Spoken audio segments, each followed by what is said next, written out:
Once upon a time there were two little girls who were loved by everyone who looked at them, but most of all by their grandmother, and there was nothing that she would not have given to the children. Once she gave them matching little capes of red velvet, which suited them so well that they would never wear anything else. So they were always called Little Red Riding Hood and Little Red Sister. One day her mother said to the girls, "Come, Little Red Riding Hood and Little Red Sister, here is a piece of cake and a bottle of juice. Take them to your grandmother. She is ill and weak, and they will do her good. Set out before it gets hot, and when you are going, walk nicely and quietly, and do not run off the path, or you may fall and break the door, and then your mother will get nothing. And when you go into her room, don't forget to say good morning, and don't peek in every corner before you do it." We will take great care, said Little Red Riding Hood and Little Red Sister to their mother, and gave their hands on it. The grandmother lived out in the wood, a few kilometers from the village, and just as Little Red Riding Hood and her sister entered the wood, a wolf met them. Little Red Riding Hood and her sister did not know what a wicked creature he was, and they were not at all afraid of him. Good day, Little Red Riding Hood and Little Red Sister, said the wolf. "Hello, Wolf," said Little Red Riding Hood. "Thank you, kindly Wolf," said Little Red Riding Sister in her sweetest voice. "Where are you going so early, girls?" asked the wolf. "We're going to our grandmother's," said Little Red Riding Hood with a smile in her voice. "And what do you have in your basket?" "Cake and juice. Yesterday was baking day, so poor sick grandmother is to have something good to make her stronger," explained Little Red Riding Sister politely. "Where does your grandmother live, girls?" "A few kilometers further into the woods. Her house stands under 3 oak larch trees, and the nut trees stand just below. You surely must know it." The wolf thought to himself, "What a tender young creature! What a nice plump mouthful! They'll be better to eat than an old woman. They'll be like eating 2 delicious meatballs. I must act crafty so as to catch the whole family." So he walked for a short time by the side of the girls. Then he said, "See, girls, how pretty the flowers are about here. Why don't you look around? I believe, too, that you don't hear how sweetly the little birds are singing. You walk along if you're going to school while everything in the woods is merry." The girls raised their eyes, and when they saw the sunbeams dancing here and there through the trees, and pretty flowers growing everywhere. "Suppose we take grandmother fresh daisies. That will please her too. It is so early in the day that we shall still get there at good time." "Yes, let's pick some lovely flowers."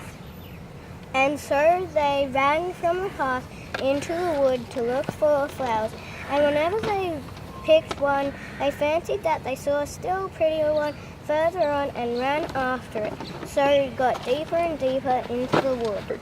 Meanwhile, the wolves ran straight to the grandmother's house and knocked at the door. "Who's there?" "Little Red Riding Hood and Little Red Sister, we are bringing cake and juice. Open the door." "Lift the latch," Called out the grandmother. "I'm too weak and cannot get up." The wolf lifted the latch. The door sprang open, and without saying a word, he went straight to the grandmother's bed and gobbled her up like a juicy cheeseburger. Then he put on her clothes and dressed himself up in her hat and laid himself in the bed and closed the curtains.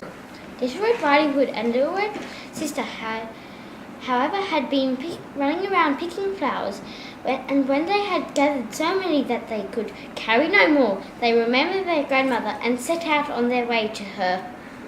The girls were surprised to find the cottage door standing open, and they went inside. Good morning! They received no answer, so they went to the bed and opened the curtains. There lay their grandmother with her hat pulled far over her face and looking very strange. "Oh, Grandmother," they said, "what big ears you have!" The better to hear you, my girl," Replied the wolf. But Grandmother, what big eyes you have! Little Red Riding Hood and her sister said. the better to hear you with, my girl. But Grandmother, what large hands you have! The better to hug you with, my girl.